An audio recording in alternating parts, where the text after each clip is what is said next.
Olá, muito boa tarde. No Sem Censura de hoje nós vamos falar de teatro, de música, da ONG Rede Postinho de Saúde e de endometriose.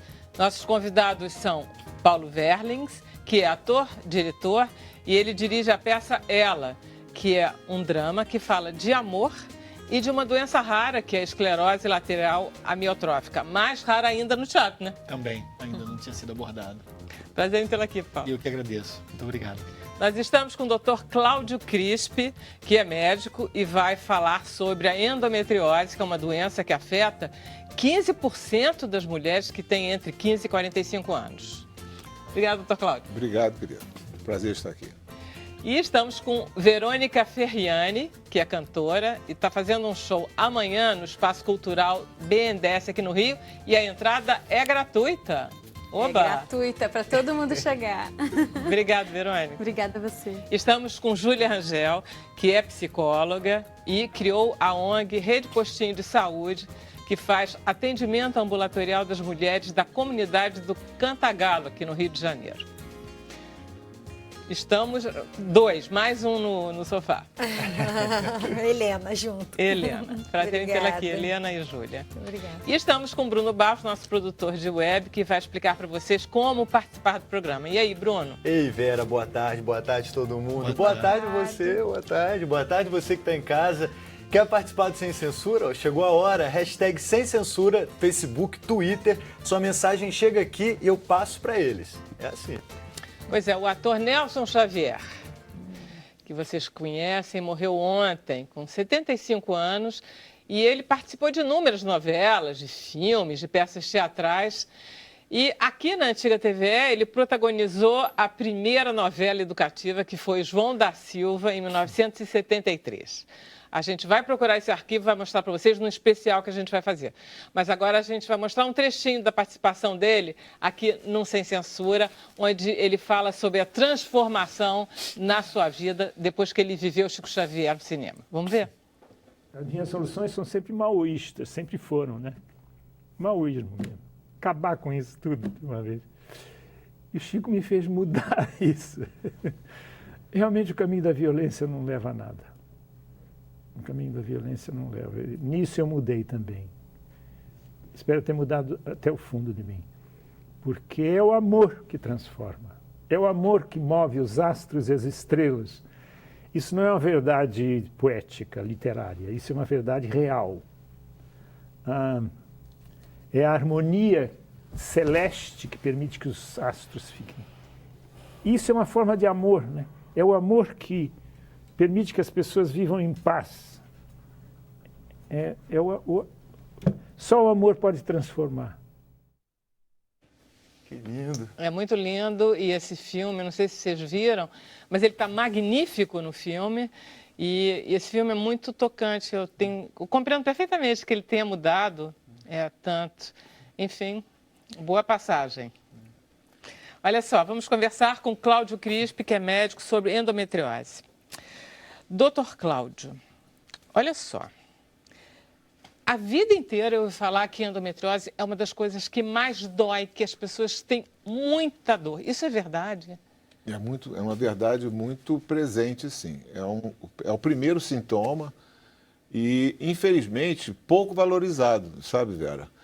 Porque a endometriose, ela começa a dar sinais de uma cólica menstrual muito intensa, que tem uma característica de ser progressiva e, por questões culturais, por várias questões, tanto o paciente e, às vezes, o próprio médico não dá muito valor a isso.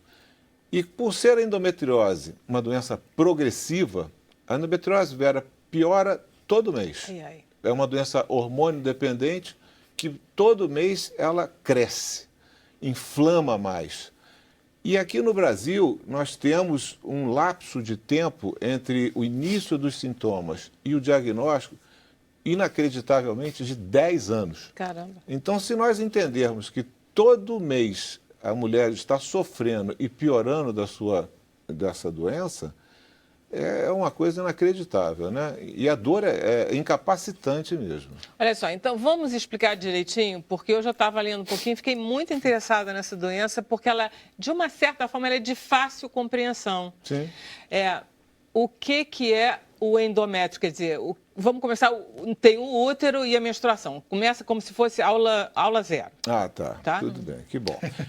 Então, assim, o útero, ele tem um revestimento interno, né? Esse revestimento é feito por uma membrana chamada endométrio, né? Esse endométrio é um tecido que vai dar origem à gravidez e vai fazer... Ela veio aqui justamente para mostrar. Ilustrar. A Júlia está aqui já perto de ter um bebê, não é isso que a gente vai... Eu estou aqui preparado. Quem é bom nisso é meu filho. Meu filho é um excelente obstetra. Eu já estou velho, não aguento as madrugadas. Não diga isso. Então, esse endométrio, ele cresce todo mês através de estímulos hormonais. Ele prepara o útero para engravidar. Ou seja, a mulher se prepara para a gravidez todo mês, não é isso? Quando não há gravidez, esse endométrio é eliminado na forma de menstruação. Existe um pouco de regurgitação, um pouco de passagem desse endométrio para dentro da barriga, para dentro do abdômen, através de um pertuito, que é a trompa uterina, que comunica a cavidade do útero com a cavidade da pelve, necessariamente para que haja gravidez, né? E isso cai lá dentro. A maioria das mulheres... Todas as mulheres.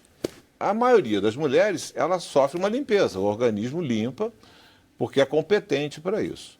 Mas se ela menstrua muito, ou o organismo não é competente para isso, esse tecido começa a se acumular dentro da mulher. E é um tecido ávido em estar vivo. Quer dizer, ele não fica nem dentro, ele não fica mais dentro do útero, ele sai do útero e fica na barriga assim soltão. Ele grudou lá dentro do intestino, qualquer lugar, né? No ovário, na bexiga, no ureter, ele gruda em qualquer lugar ali e quer viver. Então ele começa a receber sangue daqueles órgãos, né, para receber hormônio. E passa a sofrer o mesmo ciclo. Ou seja, a mulher quando menstrua, ali dentro sofre um processo de sangramento também. Claro. E isso inflama interiormente a mulher e por isso a explicação da dor. E por isso dela ser progressiva. Porque nunca ela é curada, ela só vai piorando. Só Ele piora. vai inflamando e vai se desenvolvendo e vai se reduplicando, enfim. É um inferno esse endométrio. Um do lado inferno. de fora, né? É um inferno do lado de fora. Do lado de dentro, tudo bem.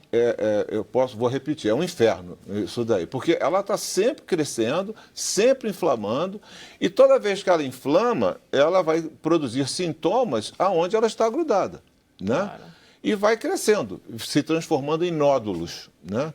Esses nódulos, quanto maior ele fica, mais sangue ele precisa, mais alimento ele precisa. Então ela começa a entrar nos órgãos para pegar os vasos sanguíneos mais profundos. E começa a se desenvolver ainda mais.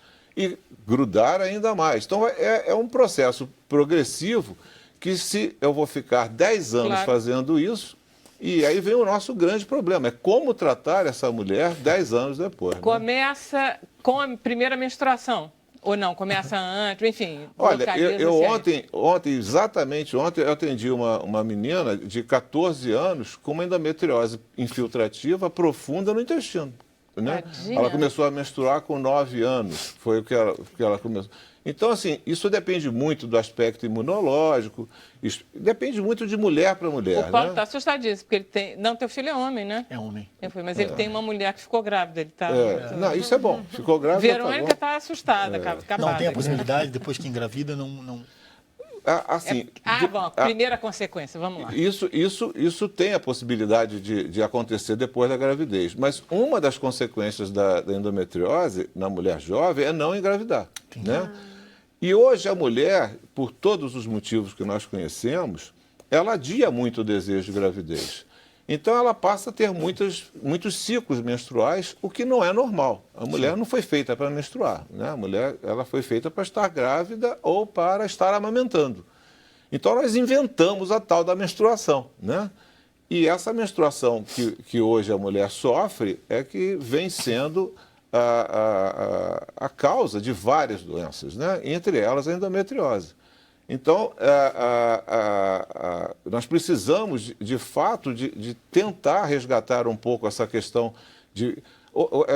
Chega no meu consultório hoje, pacientes com 40, 45 anos, agora eu resolvi engravidar. Né? Eu falei assim, meu Deus, passou um pouco da época, né? Que depois dos 35 anos, há um declínio da competência da mulher em engravidar.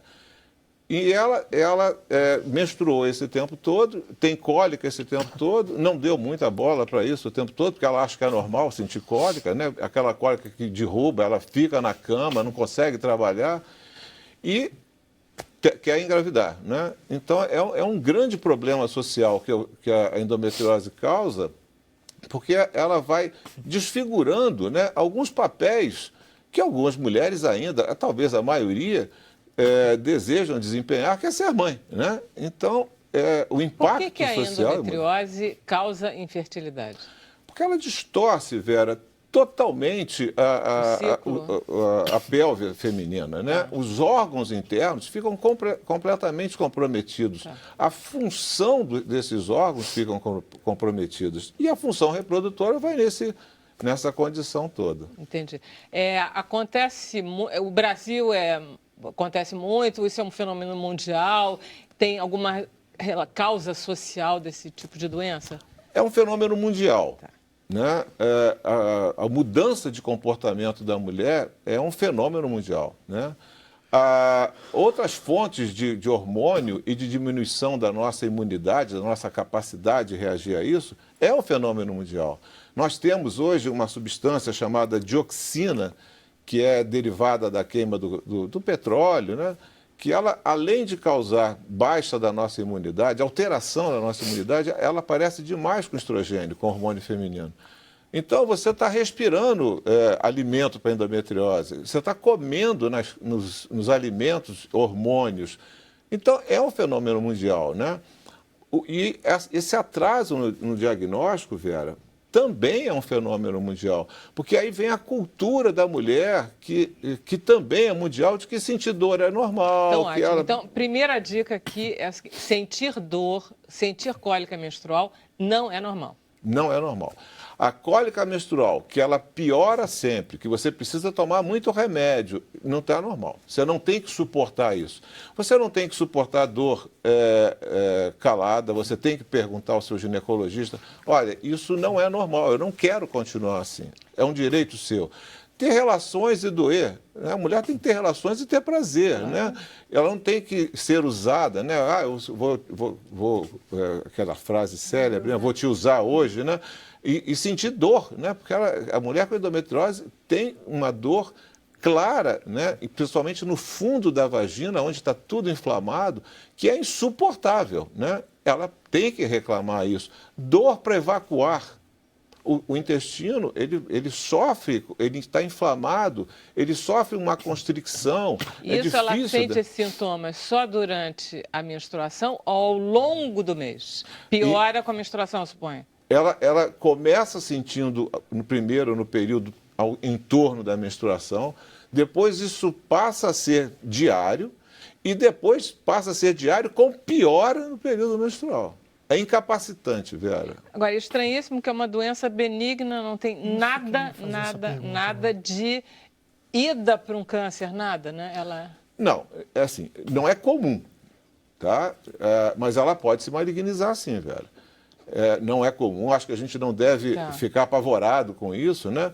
Mas as mulheres que têm endometriose de ovário, principalmente, quando entram na menopausa, tem uma chance disso sofrer uma malignização, sim.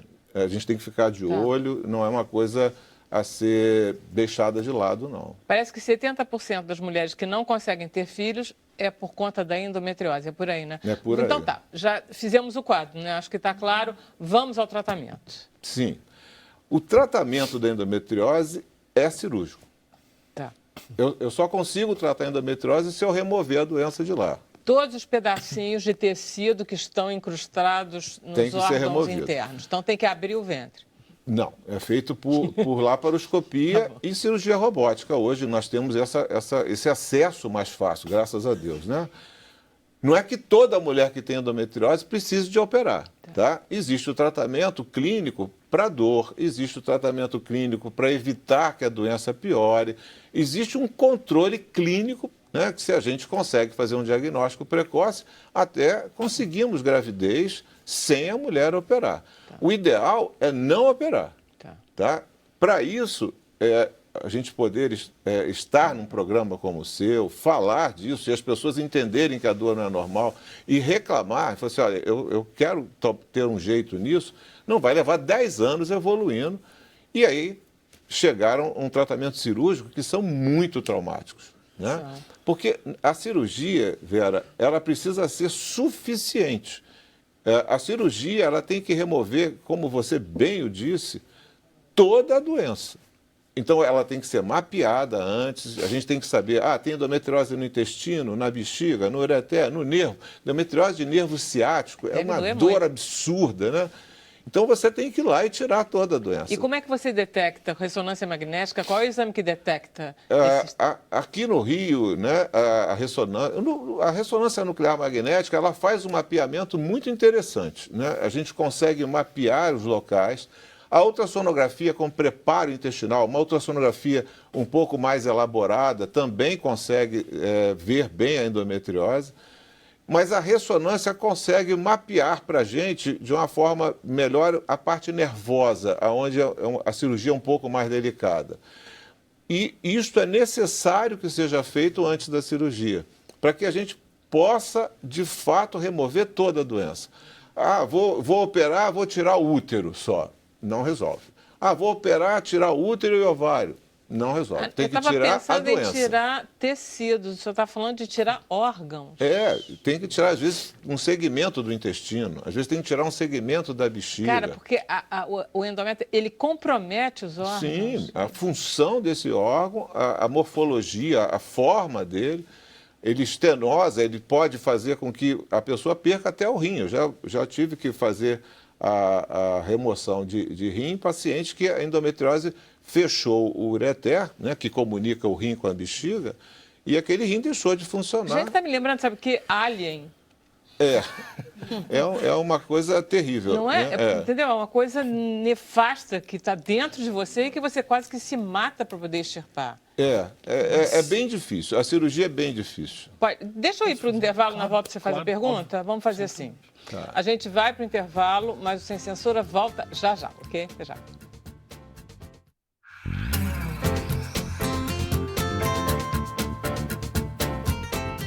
Hoje o Sem Censura está falando de música, de teatro, de endometriose e também da Rede Postinho de Saúde. Vamos conversar um pouquinho com o Bruno para ver se a gente tem algum comentário do pessoal de casa? Tem sim, Vera. A Nancy Armada Pinto, ela quer saber qual exame detecta a endometriose. Posso? Claro, tudo certo. A endometriose não precisa de um exame para fazer o diagnóstico. É o que nós acabamos de falar. Você tem o sintoma, né? Nós entendemos que você já tem alguma coisa de endometriose e você pode começar a prevenir a sua evolução, né? A endometriose que é detectada por exame é aquela que já evoluiu muito. E aí a ressonância, a ultrassonografia vão fazer esse diagnóstico. Na verdade, é exame clínico. Né? Ela, quando for ao ginecologista, assim, doutor, não está esquisito? O exame clínico, a conversa com o paciente, que a gente está perdendo muito isso, né? A conversa com o paciente, o exame ginecológico com toque, aquele exame mais clássico, você consegue ver a endometriose. Você está ali o diagnóstico. Ok. Paulo, você tinha uma pergunta. Tinha. Por se tratar de uma doença progressiva, como o senhor falou no início do programa, sendo diagnosticado cedo, é possível evitar os riscos, por exemplo, como perder o útero, como perder algumas partes, uma menina órgãos? De 16 anos possível? vai lá, o senhor Perfeitamente, Paulo. Excelente a sua pergunta, obrigada por você reforçar isso. Imagina. Porque a gente precisa, de fato, entender que a maioria né, Júlia? A maioria das doenças, elas tem que ir para a prevenção. O tratamento, foi o que eu disse, o tratamento cirúrgico é o pior que tem. Tá? Apesar de hoje termos a cirurgia robótica, a cirurgia laparoscópica, que são minimamente invasivas, que é o que nós praticamos, mas é uma agressão. Claro. Operar uma pessoa, a gente estava conversando ali fora, né, Paulo? Exato. É meio surreal, né? Eu acho Você- enlouquecedor. Pois é, mas fazer, né? então uma jovem de 16 anos, 17, 18, ela tem tratamento clínico de Sim, remédio com que ela não vai certeza. precisar, que ela vai poder prevenir Pode a prevenir. endometriose. Ela pode, por exemplo, diminuir o número de menstruações usando o anticoncepcional contínuo. E aí pronto. Ela está se protegendo. Tá. Coisa simples, Vera. É algo muito simples. O problema é que às vezes a gente vai passar um anticoncepcional para uma moça, né? E aí a mãe, o pai, mas ela vai tomar anticoncepcional, mas ela não tem namorado, não é casada. O mundo está e assim tal. tão careta, Ainda doutor? tem, com certeza. E aí, como é que faz? Parece que a gente vai dar o anticoncepcional, ela vai sair por aí namorando, entendeu? Uma coisa meio estranha. Mas é uma medida simples aonde a gente pode diminuir o número de menstruações, o número de ciclos, né? Mais alguma pergunta? Tem, a mesma pessoa, Nancy, ela pergunta se depois da menopausa a doença acaba. Deveria, né? Porque o ovário, que é o grande produtor de hormônio, deixa de funcionar. Mas, como eu disse, existem várias outras fontes de estrogênio, de hormônio feminino, que vem da alimentação, que vem da poluição, que vem da obesidade, que tem várias situações que faz com que aquela doença continue sendo estimulada. E tem ainda, hoje, uma coisa que a gente vê muito, que é necessário às vezes, que é a terapia de reposição hormonal na mulher na menopausa, né? A mulher hoje tem uma expectativa de vida muito longa, 80, 90, 100 anos. Então, a menina que hoje, aos 50 anos, 40 e poucos Gostei, anos... menina aos 50, gostei. Mas é verdade, não está nem na meia idade, teoricamente, né? Entra na menopausa, ela precisa de suporte hormonal, né? E esse suporte hormonal pode fazer com que a doença venha a crescer, venha a se desenvolver também. Bom, doutor Cláudio chega, porque a gente vai ficar aqui o resto do dia conversando com o senhor. Eu não vou ficar chateado, né? Ele é presidente da Sociedade Brasileira de Endoscopia, como é que é? Endometriose. E tem, olha que nome lindo, e da ginecologia minimamente invasiva. Achei isso muito poético, minimamente invasivo. Obrigado. Vamos conversar com Paulo Verlin, que é ator e diretor. Tá, seu segundo espetáculo só, porque ele é mais conhecido como ator mesmo, né? Sim, sim. Minha segunda experiência em direção. Ele fez questão... Tem muita coisa sua, tem novela, Não, tem... Estou com 32, né? Tô É. novinho ainda, mas Já tem tem uma boa estrada grande prática, aí. né? Já. E aí você resolveu se lançar na direção e fez esse espetáculo. Eu quero saber que foi invenção sua, eu tenho certeza. Essa história de pedir para Márcia... Como é o nome da Márcia? Zanelato. Zanelato, de escrever um texto que tenha ela no meio. Foi, na verdade, foi exatamente uma ideia minha. Por quê? Eu ficava... A gente até estava trocando esse papo ali no camarim. Eu sempre me intriguei muito com relação à esclerose lateral amiotrófica, porque o acesso que eu tive à doença sempre foi através de matérias e através do cinema, que foi aonde primeiramente através do cinema e depois através de matérias. Stephen Hawking, aquelas coisas. Exatamente. E eu sempre fiquei muito intrigado por ser uma doença provocada pelo próprio corpo, né? Dentro disso, e isso sempre me chamou muita atenção. Eu comecei a pesquisar sobre, e eu resolvi, eu falei, eu quero descobrir, desenvolver isso no teatro. Quando as meninas vieram com a possibilidade do convite de eu dirigi-las, e elas queriam montar um espetáculo, e elas não tinham nenhuma ideia. Eu falei, olha, eu tenho a ideia, eram 3 mulheres, eu falei, eu tenho a ideia de desenvolver uma pesquisa sobre o Ela. E queria que o espetáculo chamasse Ela, porque são 3 mulheres, a gente pode ainda fazer esse trocadilho com o universo feminino dentro disso. E acho que me agrada também. E aí a gente começou uma batalha. Então, quando eu cheguei para a Márcia e fiz a proposta... Você já tinha trabalhado com a Márcia? Já tinha como ator. Ela escrevendo para mim como ator. Naquela peça que foi altamente premiada, Os 5 Monólogos, não, né? Não, foi o Fatal. Tá. Que eram 3 textos dela, do Jobilac e do Pedro Kozlovski. Que era eu e a Débora Lan, que fazíamos com a direção do Guilherme Leme Garcia. Porque ela vai ser montada agora em Nova York, né? Me falaram Acho que isso, sim, não é? sim. Tá assim, super cotada a Márcia. A Márcia está em Nova York agora com o Rio Diversidade Isso. também. Eles estão fazendo uma montagem lá. E aí, quando eu cheguei para a Márcia e sugeri a possibilidade desse tema, ela ficou um pouco assustada, mediante, porque ela foi entendendo do que se tratava. E era um tema difícil de se abordar em teatro. A gente descobriu depois que nunca tinha sido abordado pelo teatro. Já tinha sido abordado pela literatura e pelo cinema, mas pelo teatro não.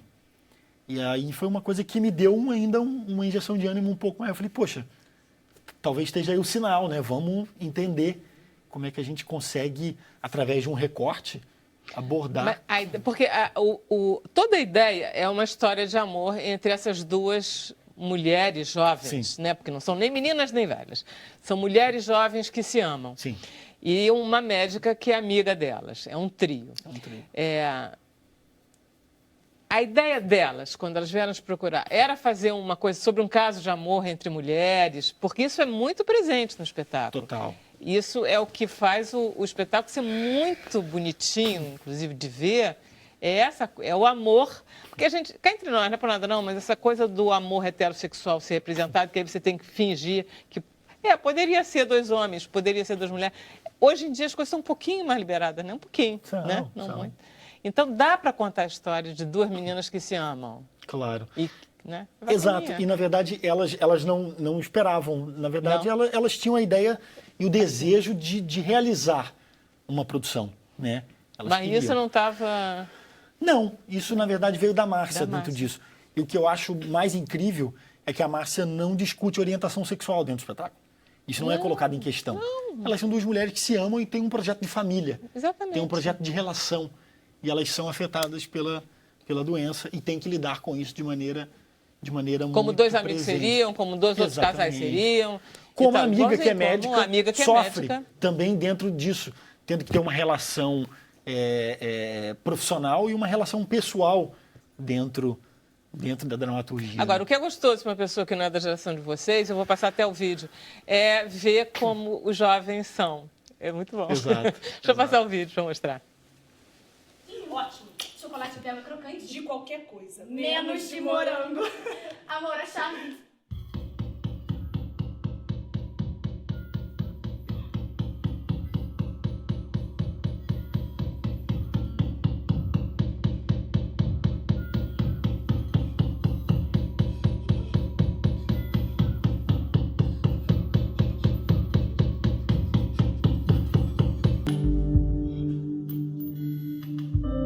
Baryshnikov? Ô, Baryshnikov! Quantas vezes eu vou ter que te dizer que o seu lugar no apogeu dos deuses da dança está garantido, meu amor? Ô, doutora, olha só, eu não sei se eu acredito em Deus não, tá? Mas vamos lá. A Clara, ela já foi bailarina, hoje ela é só coreógrafa. A rotina dela não era tão exaustiva assim. Eu te disse. Você precisava se proteger. Cala a boca. Não sou eu, não é você. Nós escolhemos algo difícil mesmo. Você não acredita, no fundo você não acredita. Tanto que acredito que eu topei ter esse filho com você. Esse tratamento custou uma fortuna. Fortuna! Fortuna! Você vai falar de dinheiro agora! Merda! É bonitinho. É uma pena que não tem um pedaço que ela apostrofa a Deus assim, de uma forma a muito gente mandou, mal criada. É muito bonitinho, muito bonitinho. Tá Quando não pensando o quê? resta- É muito Quando não bonitinho. resta nada, É a gente mulher busca dele, o inclusive, mistério, que faz, né? não é? Tua É a mulher? Carolina Pismel. Porque quando não resta nada, a gente busca o mistério. Isso eu achei uma sacada da Márcia É genial. muito bom o texto. Porque quando não resta nada, você vai tomar satisfação com o mistério, com Deus, né? Por que você está fazendo isso comigo? Por que eu, comigo? né? Por que eu? Quem você pensa que é? É gênero tipo isso, mínimo, né? Quem você pensa que é? Mas, enfim, o teatro é pequeno, não é muito enorme. São 90 lugares, né? Acho que 80. E tá bonito Cenário. O cenário. Lindo, né? a iluminação. Foi uma busca, uma junção minha, uma proposta minha para a equipe técnica mesmo, para a Mina Quental, para o Thiago e para a Fernanda Mantovani, que são os iluminadores, a Mina é cenógrafa, que eu queria uma proposta de instalação cênica dentro disso, que a luz se fundisse com o cenário e que a gente conseguisse uma caixa de luz. Porque durante a minha pesquisa com a doença, eu li um depoimento de um paciente que ele falava... Aquilo começa mesmo assim? Ou ela começa assim? Exato. Começa um sintoma Um tremor tipo lateral. Parkinson, né? E ele vai tomando uma lateral do corpo. Não, né, eu tenho dentro amigos que disso. morreram de... E isso e aí a gente também tem que transformar isso de maneira cênica, né? De um deslocamento. Então, fazer isso, problematizar isso no corpo das atrizes mesmo, né? E essa ideia que eu tive com essa proposta do cenário e da luz foi de uma imagem que eu pesquisando vi que um paciente dizia que ele viraria uma caixa. Ele se tornaria uma caixa. E eu falei, caramba, uma caixa. Eu fiquei pensando numa caixa de luz mesmo dentro disso, né? E eu acho que eu consegui. É bonito porque tem umas raízes, ou então DNA, ou então... Exato, que serve tudo através do o sistema cérebro nervoso. no final. É Exato. alusivo e é bonito. Exato, a nossa proposta é exatamente essa. E elas são bonitas, as atrizes estão de maiô bonitas, sabe? Tem dança, roupas são bonitas. Tá Porque a muito Márcia também bonito. teve uma sacada incrível, porque a gente na pesquisa também descobriu que a doença atinge mais atletas, bailarinos, pessoas que utilizam muito o corpo. Ah, é? Dentro disso. Deus é existe pai. uma estatística. Não faço nada.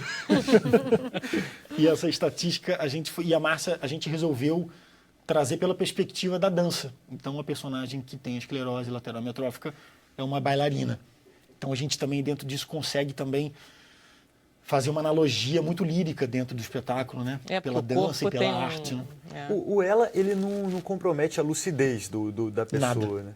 A memória fica completamente intacta. O que é mais duro, né? O que é mais duro para a doença, né, doutor? Muito difícil. E acho que é interessante, eu estava falando com o Paulo ali, né, você usar do teatro, né, e falar de doença de uma maneira tão sensível e tão fácil. A gente estava falando de prevenção, só quando a gente consegue fazer isso, né, de forma... Porque, outro dia alguém me falou assim, eu vou fazer uma entrevista com o senhor, mas só fala de doença. Não, eu falo de saúde, eu falo de expectativa, eu falo de esperança, né? Porque a doença é que tira a sua expectativa de vida e a sua felicidade, né? E é interessante você conseguir então, isso. Esse foi um dos pontos que a gente se apegou muito durante o processo, de passar a esperança. Deixa eu dar o serviço, que senão depois eu não converso nem com a Júlia, nem com... até quando vocês estão, hora, tudo. A nossa temporada de quarta a domingo, inicia-se hoje, a segunda semana, de quarta a domingo às 19h30, no Centro Cultural do Banco do Brasil, no Teatro 3, até dia 28 de maio. Tá.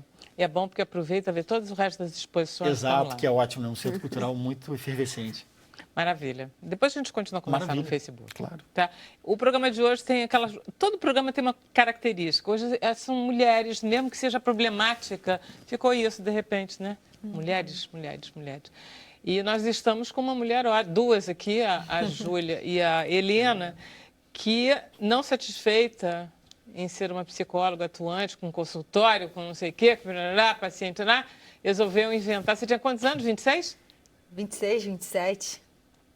Resolveu inventar uma ONG numa comunidade. Vamos lá, conta. Na verdade, quando eu estava terminando a minha faculdade, a psicologia, eu já tinha uma inquietude social, né? Eu nunca consegui, a gente que vive aqui no Rio, a gente convive com essa desigualdade muito na nossa cara, né? E desde de criança, na verdade, sempre me incomodou, sabe? Eu sou daquela que ando na rua, vejo alguém e eu não consigo achar que isso é normal, eu não consigo normatizar o que a gente vive. Então, quando eu me formei em psicologia, eu percebi que eu tinha um instrumento real para fazer alguma coisa, né? Como eu sempre digo, a gente não muda o mundo, mas dentro da minha perspectiva, eu percebi que a psicologia era o meu instrumento para esse processo. E eu busquei alguns lugares para trabalhar, não encontrei muito um lugar que tivesse me tocado. E como na época eu morava em Ipanema, resolvi subir o Cantagalo na cara e na coragem, nunca tinha subido, não conhecia a comunidade. Foi sozinha? Fui sozinha. Na época, eu acho que eu nem falei com a minha família. Eu acho que eu fui Claro que realmente... não falou, Júlia, evidente. Eu acho. Eu tenho certeza. Eu, como mãe, tenho certeza. Você foi escondida. Pois é. E fui num dia que estava chovendo muito. Foi uma loucura, assim. A coisa do jovem, né? Fui no amor, que é o que me move até hoje. E lá eu vi que existia uma demanda. Na época não tinha... Você foi procurar quem? Eu fui falar com, na época, o presidente da Associação de Moradores, que era o Bezerra. Que você também não conhecia, mas que eu você também não perguntou conhecia, mas era um representante, né? E ele falou, Júlia, realmente a gente não tem nenhum serviço de saúde na comunidade. Hoje a gente já tem, né? A clínica da família, tem outros serviços, mas na época não tinha. E a minha ideia era doar uma manhã ou uma tarde da minha semana para atender pessoas que não pudessem pagar por esse serviço, que é um serviço caro e que no SUS é muito escasso. E Mais uma vez que você chega lá e aí ele explicando que eles tinham todas as outras demandas na área da saúde, eu comecei a usar minha rede social, meus amigos que trabalhavam na área da saúde e convidar eles, vamos lá, vamos atender também. E a gente começou na época com 5 pessoas. Amigos seus? Amigos próximos. E a intenção, eu nunca tinha pensado em ter uma ONG, em criar uma ONG. Há quanto tempo tem, Júlia? Agora, 21 de abril, fez 7 anos que a gente inaugurou. 2010, então. 2010. Você pode me dizer a origem desse nome? Rede Postinho? De Saúde. Postinho era um nome que a própria comunidade deu. Quando a gente inaugurou, a gente não tinha a menor ideia, né, na verdade, do que a gente estava fazendo. Então, no início, foi Postinho Haroldo Santos, que era um sambista que morava lá. Nome dado um pouco por eles também. E aí, depois, em 2011, a gente começou a atender e imagina a demanda que veio, né? Então, a gente tinha médico, fisioterapeuta, nutricionista, eu na psicologia, mas eram poucos voluntários ainda. E aí, em 2011, entrou a Erika Bamberg, que é uma professora dessa área. Ela veio para ajudar a gente a estruturar, para mostrar a importância da gente se formalizar como instituição. Claro. E a ideia de rede veio exatamente porque a gente entende que a gente só funciona em rede, todos nós somos uma rede, né? O que a gente está fazendo hoje aqui é uma rede, a comunidade deve funcionar como uma rede. E quem sabe um dia a gente pensa em até multiplicar esse trabalho para outras comunidades. Então, a gente carinhosamente, os pacientes, todo mundo chama de postinho. Postinho, postinho. Mas é Rede Postinho de Saúde, é o nome que a gente acabou criando quando formalizou a ONG. Olha só, Júlia, não é perigoso, não para vocês, não, que tinham uma boa intenção, é perigoso, de repente, a comunidade, qualquer pessoa pode se instalar, então? Qualquer pessoa pode chegar lá com um grupo de amigos e vamos lá. Não tão assim. Existe um processo.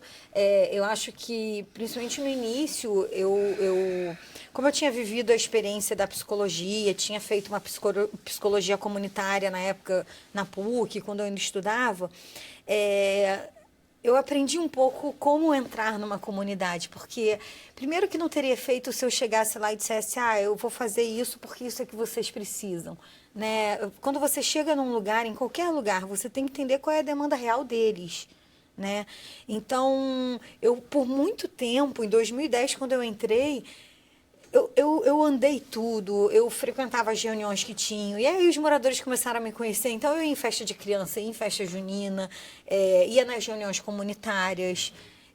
Eu precisava conhecer esse público que eu ia atender e eles precisavam me conhecer. Né? Eu sofri um preconceito um pouco reverso. Quando eu cheguei lá, eu era, né, quem é essa Patricinha? Claro. Eu ouvia, ela deve ser ligada a alguma coisa política, porque em época política sempre sobe alguém lá para ajudar. Né? Então, política ou igreja? Exatamente. Eu não tinha credibilidade. Quando eu cheguei lá, não era ninguém. Eu era uma Patricinha que estava ali fazendo alguma coisa que eles não sabiam o quê. E aos poucos a gente foi se conhecendo e hoje a relação que eu tenho lá é assim, verdadeiramente de amizade com aquela comunidade. E você aprendeu a administrar uma ONG? Tô aprendendo, né? Fiz muitos cursos e acaba que quanto mais a gente vai caminhando, mais a gente vai crescendo. Então, imagina, eu trabalhava no meu consultório ali, isolada, de repente eu comecei esse trabalho com 5 amigos, de uma forma informal. Em 2011, a gente se torna uma ONG, já devia ter uns 15 voluntários. Hoje, nós somos 35 voluntários. Está melhorando. É uma gestão, né, grande, eu faço essa parte da gestão. A gestão é sua? Tem eu e mais 2 outros diretores, a Adriana e o Vitor. Tem diretor técnico, administrativo financeiro e o diretor-presidente de lá. Mas a gente, assim, quando a gente consegue aprender uma parte, a gente descobre que tem outra. Então, agora, o meu desafio é a captação de recursos. Então, eu estou estudando para aprender como fazer. Quantas pessoas moram nessa comunidade? Na comunidade? É Cantagalo, Pavão, Pavãozinho? É o mesmo território. É o mesmo morro, né? Que eles chamam de PPG, né? Tá. O que quer dizer PPG? PPG é Pavão, Pavãozinho e Galo, né? Cantagalo. Pois é, o famoso Galo. É o que eles chamam da comunidade em si de PPG.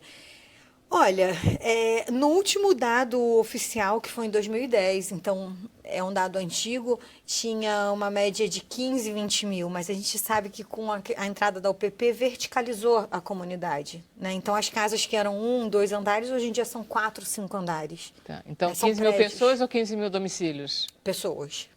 Então hoje Pode ser 25, 30? Pelo menos. É Pelo bastante menos. gente, né? Você consegue muita atender gente. quantas pessoas por dia, mês, ano? Nós fazemos uma média de 320 atendimentos por mês, sendo que agora, esse mês, a gente inaugurou o nosso segundo andar, que era um sonho. A gente fez uma sala... Que bonitinho. No segundo andar. É um sonho, era um sonho muito grande, nossa. A gente Ficou passou... bonito? Ficou lindo. Tem o nome da nossa madrinha, que é a Letícia Spiller, Uau. que é uma grande apoiadora. A gente teve o apoio do Instituto FIDA, Brasil Foundation. E aí, com essa sala multifuncional, porque é um postinho pequeno mesmo, ele tem 50 metros quadrados e 3 consultórios. E agora, com a sala multifuncional, a gente está começando o atendimento em grupo, de diversas áreas. A gente tem um atendimento multidisciplinar, que também é um grande diferencial. Eu vi, isso é muito interessante. Deixa eu ir para o intervalo, porque esse troço é muito bacaninha da gente conversar. Tá. A gente vai fazer mais um intervalo. A volta é o último bloco, mas ainda tem um. Sem Censura, volta já.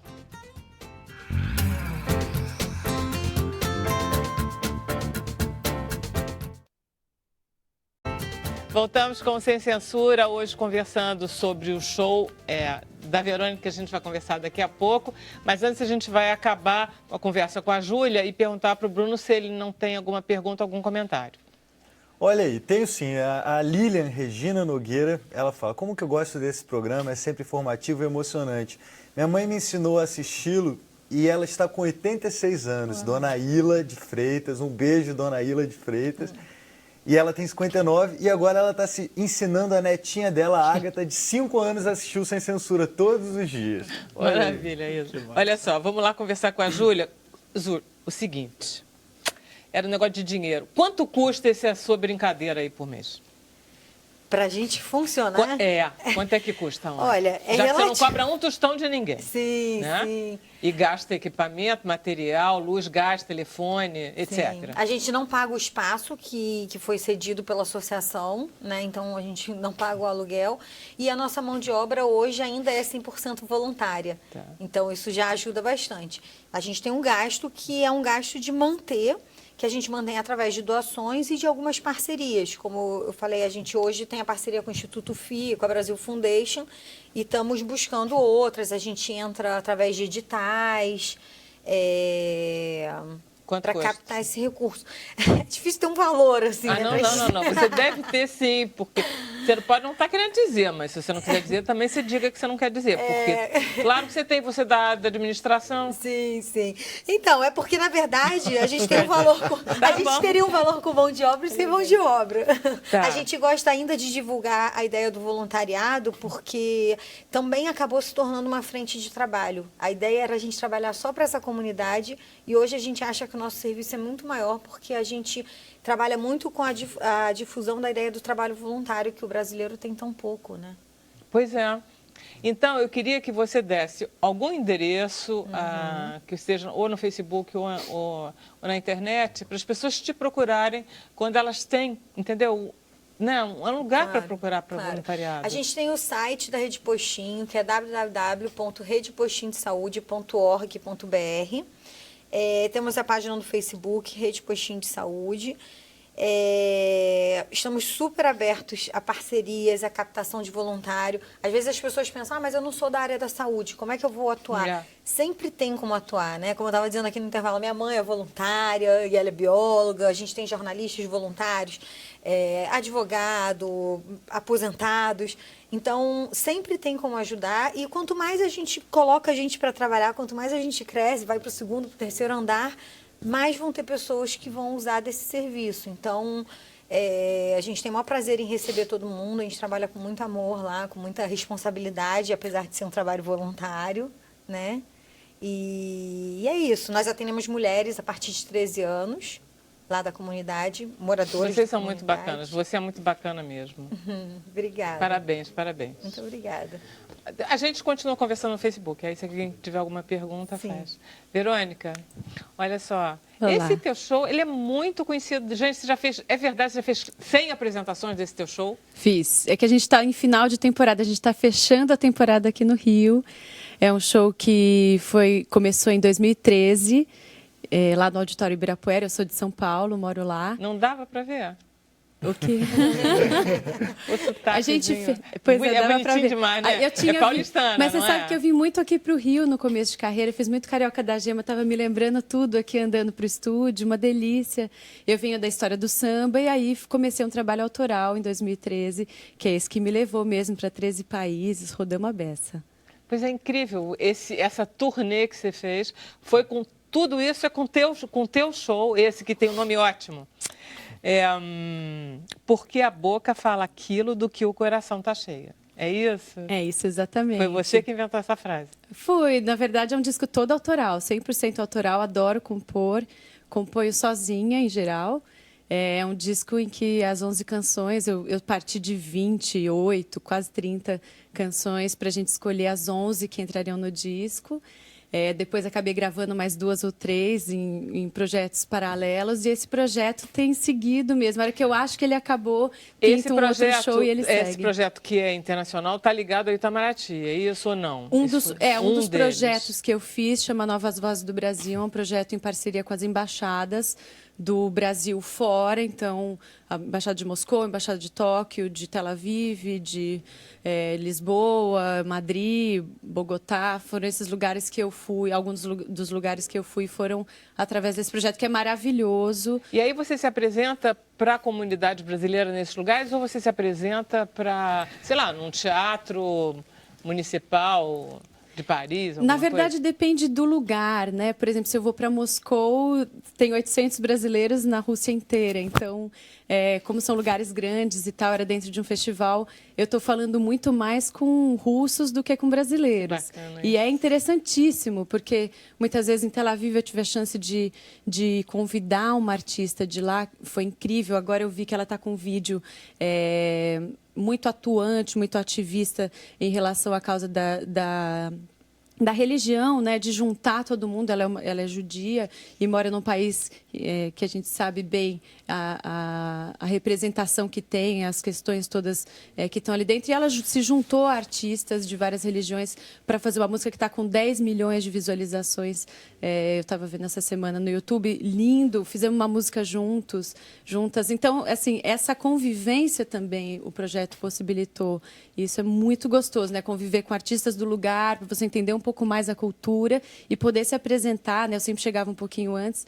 Eu gosto, inclusive, de chegar um pouquinho antes quando eu vou para outro lugar, porque você se inteira ali daquele ambiente. Há 4 anos, então, que você está viajando por aí. É. E no Brasil, você também fez? Fiz Pelo Brasil inteiro? Fiz bastante, sim. Principalmente em São Paulo. Peguei vários editais, né? Essa coisa de... Eu sou uma pessoa que trabalha por si, assim. Eu gosto muito, assim como eu componho minhas músicas, eu inscrevo os editais. Então, SESI, SESC, circuitos, São Paulo de Cultura. Eu preencher aquela papelada toda, você sabe? Eu gosto. Você sabe, Paulo? É bom o artista mas saber isso se faz produzir, parte. né? Isso é a cara do artista hoje. Faço, mas eu não gosto. Eu acho que isso é a cara do artista hoje, é necessário. Você não pode ficar na sua casa esperando, e você sabe disso. Você não pode ficar esperando acontecer. Eu tenho algo a dizer, mas não basta. Eu tenho que levar isso até as pessoas. Senão eu não faço a minha função de compositora. Senão você não consegue, né? Senão eu não chego, né? Eu sou uma artista independente. Então, essa circulação, ela é viável, ela é possível, desde que eu me coloque bastante para trabalhar. Você sabe, a gente estava fazendo um programa com Yamandu e tinha uma médica que era o problema do sono, né? E que diz assim, os médicos, eles não entendem nada de turnês. Porque em turnê é um pesadelo, você só vê aeroporto, hotel e não dorme. Mas coitado dos médicos, também eu sou casada com um. Porque eles também não dormem. É ou não é? Qual que é a especialidade dele? Ele é urologista, a gente estava até conversando. Falando da morte do Nelson Xavier, inclusive. Pois né? a gente estava comentando, né, sobre o câncer de próstata, que é uma das questões que ele trata. Tem essa mesma questão da endometriose, né? Sim. Da prevenção. Isso. De você tratar antes de que ela essas doenças que não matam e que fazem as pessoas morrerem ou sofrerem muito, né? Exato. Por falta de prevenção. Os homens, o seu marido acha que os homens são muito rebarbativos a exames médicos? Especialmente nesse real, caso, né? Porque é um exame que sofre muito preconceito, né? Pelo tipo de exame que tem que ser feito, mas é muito, muito simples, assim. Ele mesmo está muito nessa campanha agora de tentar se mobilizar para levar isso para Fernando de Noronha, onde ele foi algumas vezes fazer uma doação como médico, para que as pessoas tenham... acho que a nossa geração tem um pouco essa vontade também de dividir, não só de cobrar pelo que faz, mas de dividir, né? De fazer, né? Acontecer. Não, isso é uma mudança muito importante na geração de vocês e que é muito agradável de ver quando as pessoas conseguem. E em relação ao show de amanhã, conta como é que vai ser, onde vai ser, tudo direitinho. Bom, é um show com banda completíssima. Isso é muito gostoso, porque nem todas essas viagens eu consegui fazer super bem acompanhada como eu estou amanhã. Muito chique, né? Muito, muito chique. São músicos, a banda quem é? São músicos muito de destaque mesmo no cenário paulistano, no cenário brasileiro, até eu diria. Marcelo Cabral é baixista, produtor do meu disco, junto com Gustavo Ruiz, irmão da Tulipa, que muita gente conhece. O Marcelo é produtor do Metá Metá, da Elza Soares e tal. Ele fez o disco comigo, meu parceiro antigo. O disco está aqui. O disco está ali. Sérgio Machado é o baterista, que também lançou um projeto lindo chamado Plim. São todos músicos artistas, né? Tudo gente que tem criado muito também, colaborado com muitos artistas. O Rodrigo Campos é uma das guitarras, ele tem 3 discos lançados, ganhou o Prêmio da Música Brasileira. Legal. Como artista revelação.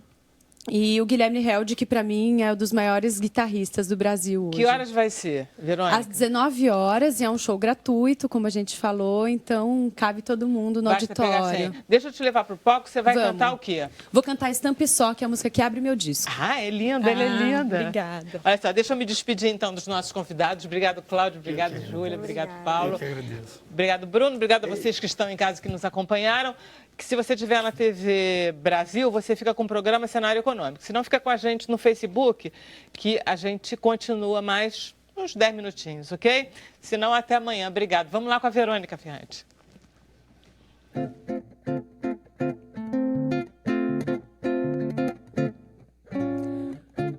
Pois tudo acabou, não cabe tentar de novo. Lero, faço o favor, pensa ser o melhor que já me passou na vida. Estampa só, nunca me pegou, já deu meu bem, papo demais, cheio de si. Cansei de ouvir sobre o que você disse ser capaz. Não, olha só, não volta atrás, pague alguém pra te ouvir, que vive em paz. Vai, tenha dó, me deixa um ai, mas antes só eu fico melhor. Só mais um triste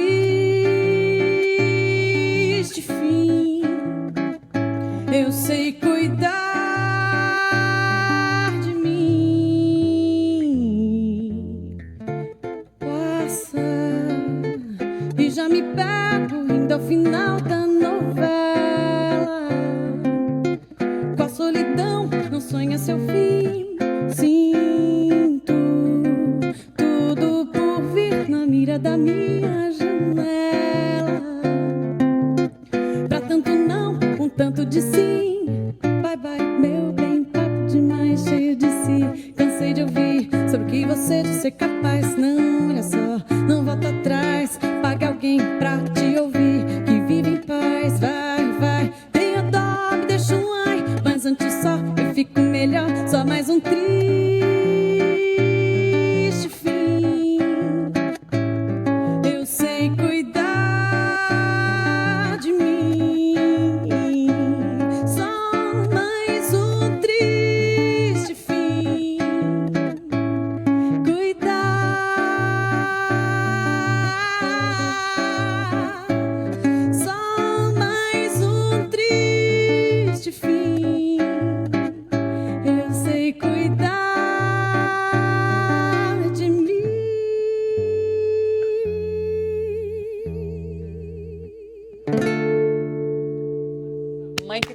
linda. É muito lindo, muito lindo. É um disco de amor, né? A gente falou tanto de amor hoje. Ai, que lindo. Você volta aqui pra gente? Volto. Acho que a gente falou tudo do teu show e dos horários, falamos, né? Falamos, sim. Então tá, se lembrar de mais alguma coisa. O serviço acho que tá bem claro. Ok, então tá, vamos lá. Bruno, estamos no Facebook? Estamos no Facebook ao vivo e a Rosima Rosa da Costa, ela comenta: a mulher sofre muito na parte ginecológica, sofre mesmo, né? Ué, os homens também, pelo visto. Também. Todo mundo sofre. A Josiane Ferreira, ela quer saber como que podemos cuidar dessa doença. Acho que a gente já falou, mas como ela está perguntando... Eu acho que nós precisamos cuidar desde o início. Acho que reforçar isso é muito importante, né? Nós precisamos entender que algumas doenças elas vão causar um efeito devastador se nós não dermos atenção a ela. E o ser humano, ele não quer olhar para isso, não quer olhar para a próstata, não quer olhar para essas coisas, porque é ruim, né? Melhor ver um show maravilhoso como o dela, né? É muito preconceito também, né? Quando a gente fala dos órgãos sexuais, dos órgãos... É sempre uma questão, são tabus, né? É difícil lidar com isso. Então, cuidar, né, é um cuidar geral, né? O cuidar da endometriose, na verdade, é cuidar do seu sistema imunológico, cuidar da sua alimentação. Hoje nós falamos muito de alimentação a mais natural, a mais orgânica possível, aquela que é menos contaminada por hormônios e agrotóxicos, essas coisas todas. Isso tudo você está cuidando da endometriose e de muitas outras coisas, né? Então, falar com o seu médico que você não precisa sentir dor, né? Você falar com o seu patrão para te ajudar também, porque você sabe que a endometriose, Vera, é uma doença que causa um absenteísmo do mais importante. Você sabe qual é o custo da endometriose no Brasil hoje? É impressionante, você prepare-se. É em torno de 200 bilhões de reais. Caramba, é maior, 200 bilhões. É o custo da endometriose. Pelo absenteísmo, né? Pelo absenteísmo, pelo tratamento cirúrgico, que é extremamente caro. Tá. Né? Então, é coberto pelo SUS, o SUS faz. Sim, é difícil de achar, né? Difícil de você ter. Hoje em dia nós estamos vivendo esse nós temos, inclusive, um centro em Juiz de Fora, que nós fazemos cirurgias pelo SUS, que nós, ajudados por algumas empresas, é claro, mas nós já estamos lá com uma fila de pessoas esperando de 4 para 4 anos, entendendo? E as pessoas sofrendo. Sofrendo. É difícil. Então, buscar o diagnóstico, né, precoce, entender, falar, se amar o suficiente para entender que você não tem que sentir dor, você não tem que sofrer, que a sua vida sexual pode ser boa, né? E falar com o seu médico. Você olha, doutor, eu não quero sentir dor. Isso não é uma coisa, eu não tenho que pagar o pecado capital toda hora, todo mês. Essas coisas não podem ser dessa maneira. É impressionante, entendeu? né? A gente esteve aqui com o Dr. Barros Franco falando da tuberculose e ele disse, não pode tossir mais de 14 dias. Se estiver tossindo mais de 14 dias, vá ao médico. Não sinta dor quando você estiver menstruado. Não pode. É básico, né? Olhe para si mesmo, né? Sim, com certeza. É porque a gente também, eu acho que o ser humano tem um pouco da cultura de remediar, né? Não prevenir. Ele espera ficar doente para conseguir o remédio, porque poderia Ou então achar que é normal cólica menstrual com dor. Pois é. Foi aquela questão mesmo que eu estava falando. O impacto que eu tive quando nós começamos a fazer a campanha, já tem 18 anos, né? E as pessoas não queriam nos escutar. Porque ninguém quer olhar para a doença. E é natural. Eu também não gostaria de olhar para a doença, né? Mas então, olhe para a saúde, né? Mas até se você olhar economicamente, né? Isso que é a coisa mais maluca sobre a importância da prevenção, né? É porque se você olha economicamente, também vale mais a pena para o país, né? Não só... É óbvio que a gente está falando de dor, a gente está falando de gente é sensível, mas até se você quiser olhar de um jeito mais frio, vale a pena. Não tem porquê. Economiza-se dinheiro com isso. Com certeza. Tem duas telespectadoras que estão afinadas aqui na mesma pergunta, que é a Cláudia Colares e a Vanilde Campos pelo Twitter. Valeu por mandarem a pergunta, que elas querem saber qual é a diferença. Essa é a pergunta da Cláudia. Qual é a diferença de endometriose e adenomiose?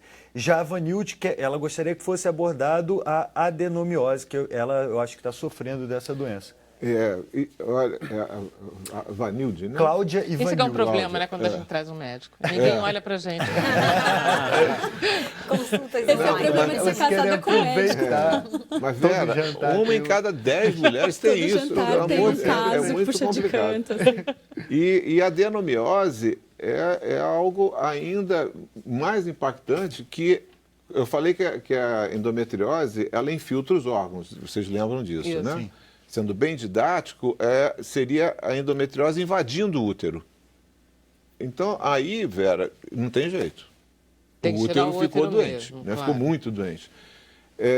Isso causa hemorragias importantes, né? Causa, assim, limitantes também. A dor é insuportável, é uma dor diária, né? E o tratamento, né? Através de hormônios ou medicações, é muito difícil. Hoje a gente desenvolve, nós estamos até desenvolvendo agora algumas maneiras de destruir essa doença dentro do útero com laser e algumas situações bem interessantes. Ah, legal, laser. Né? Legal. Bem interessante. Nós estamos tentando introduzir um laser nessa doença. Existem maneiras que, através do calor, a gente consegue destruir, mas teria que operar a paciente. Estamos tentando evitar isso. Hoje existem situações que, até com o próprio ultrassom focado, se você focar muito os raios de ultrassom, né, você pode esquentar aquele tecido e destruir. Umas teorias bem interessantes. Mas só para entender o quanto que a adenomiose é desafiadora, né? Porque nós não temos como ficar tirando a endometriose do meio do músculo do útero. Então, a pessoa acaba perdendo o útero. E aí é devastador, né? Porque ainda é muito importante para a mulher ser mãe, né? Apesar de um pouco desse comportamento estar mudando também, o número de filhos e assim por diante, né? Mas você tirar da mulher o direito dela ser mãe, né? É muito difícil. E você encontra 70%, 50% das mulheres com infertilidade, você vai encontrar a tal da endometriose lá, né? Então, não é doença de moda, né? É uma doença presente. Sim. E que a gente precisa olhar para isso em todas as esferas, né? Você falou o SUS, né? Eu brigo por isso o tempo todo. A gente precisa ter um centro de tratamento da mulher, como você tem a sua ONG, pois maravilhosa, parabéns. É um lugar de escolha fantástico. Sensacional. Nós fazemos esse trabalho, né, também lá eu tenho um centro de ensino de cirurgias minimamente invasivas, né? Que é a vocação do tratamento hoje da mulher, né? E nós recebemos lá pessoas para aprender, e lá temos um grupo de mulheres que a gente faz o tratamento cirúrgico minimamente invasivo, né? Então, é muito interessante. Nós temos a oportunidade de estar ajudando um número cada vez maior. Júlia, mulheres, você né? tem atendimento ginecológico nesse teu ambulatório, na rede do postinho? No de postinho, saúde? Não. Porque como hoje existe a Clínica da Família, a gente tenta trabalhar em A rede. Clínica da Família também está lá em cima. Quer Agora dizer, está lá em cima, depois que entrou o PP. Tá. E é muito próximo da gente. Então, a gente tenta... A gente não Vocês está ali para são complementares dividir. Somos um pouco. complementares, exatamente. A gente tem uma parte da medicina, mas, por exemplo, a gente tem acupuntura, tem clínica médica, tem gastro. Psicologia, mas... Aí tem psicologia, nutrição, fisioterapia, as terapias complementares, terapia floral, reiki, O massoterapia. que faz muito sucesso com as mulheres? Olha, é difícil, porque Tudo faz. tudo cheio, né? Tá. Mas a gente tem muita procura, e eu acho que é por uma ausência um pouco do SUS aí. É assim, o que a gente vê mais carro-chefe é através da psicologia e terapia floral e a parte da fisioterapia. Porque eu acho que são serviços que eles não conseguem encontrar tanto no SUS, né? E então a gente consegue. A parte Fisioterapia médica são tratamentos longos. Sim, e a gente tem assim uma fisioterapia super equipada, com ultrassom, TENS, tudo que foi doado pra gente. Que bom. Então é muito legal. Mas essa procura da parte emocional, da parte mental, não é puxando sardinha para o meu lado, mas realmente a gente vê o crescimento, né? Isso é impressionante, como é que hoje está todo mundo precisando disso, né? Acho que todo mundo toma Rivotril hoje em dia. Adorei essa. Parece bala. Pessoal, você conversa, não, eu tenho que ir para casa, que está na hora de tomar meu Rivotril. Todo mundo, é uma coisa impressionante. Você toma Rivotril, Cláudio? Eu não, graças a Deus. Deixa eu fazer uma pergunta tenho trabalho pro Paulo, bastante. que eu queria saber a respeito do próximo trabalho deles. Engraçado, é com o Luiz Mello, é isso mesmo que eu li? Exato. É um negócio, vamos sair das mulheres totalmente aqui um pouco. Exato. É um projeto meu, que eu convidei o Luiz para participar, com um texto da Renata Mizar, que chama Fevereiro. Que é eu, Luiz Mello e a Carolina Pismel, que é minha mulher. Na verdade, é uma história que eu vou falar sobre o amor de dois irmãos, e o Luiz vai fazer o pai da gente nessa trama, e que ele descobre a relação desses irmãos, e a gente vai realmente... É uma relação incestuosa? Incestuosa. Uau. A gente vai entender. Isso é complicado pra caramba. Você gosta das coisas complicadas, né? As coisas complicadas, elas me perseguem um pouco. É bacana, né? Você gostei. E aí vai esmiuçar para saber como Exato, é que é, né? para entender. Bem Enfim, bacana. a gente vai discutir sobre a questão social, sobre a questão religiosa. É bom Isso falar tudo dessas entra. coisas. Isso tudo vai entrar em questão, né? Não tem muito jeito. Caramba. Já está em estudo? Está em estudo, já estamos. A gente, a princípio, a nossa estreia vai ser no Centro Cultural Banco do Brasil, em BH. A princípio. Ah, caramba, deve ser lindo. Lá em Belo Horizonte. Muito bom. Bruno? O Marinaldo, ele diz que na atualidade brasileira a endometriose tem tido aumento no número de casos. Ele pergunta se isso procede e o porquê disso. Sim, procede pelo que nós conversamos, né? Que a mulher mudou o comportamento dela. A minha avó teve 13 filhos, né, desde os 15 anos. Então ela ficou grávida o tempo inteiro. Ou amamentando, né? Então ela não teve tempo nem para viver, nem para ter endometriose, né? Porque era uma situação bem... Ela foi fisiológica o tempo todo, né? E hoje, essa mudança do comportamento, ela de fato inventou a menstruação, né? Nós inventamos a menstruação, né? A mulher não é naturalmente uma pessoa, um ser para ficar menstruando. E a doença, ela se propagou através disso, ela se acentuou, aumentou o seu número, né, de doenças que são hormônio dependentes, de uma maneira geral. Até o câncer de próstata, né, também tem essa questão hormonal. Então, isso de fato, nós vivemos uma sociedade contaminada, nós vivemos uma sociedade que nós nos alimentamos mal, que nós não fazemos nada, nenhum suporte emocional, físico, né? Nós somos sedentários, tudo de ruim nós fazemos hoje, né? E isso vem fazendo com que algumas doenças sejam mais percebidas. Mas a gente, ao mesmo tempo, a gente fala muito, essa frase que você falou, que a gente está cada vez pior, mas ao mesmo tempo nós somos uma sociedade cada vez mais preocupada com a saúde, mais preocupada com o corpo. Você vê todo mundo aqui está magrinho, bonitinho, entendeu? Existe também uma preocupação melhor que está se...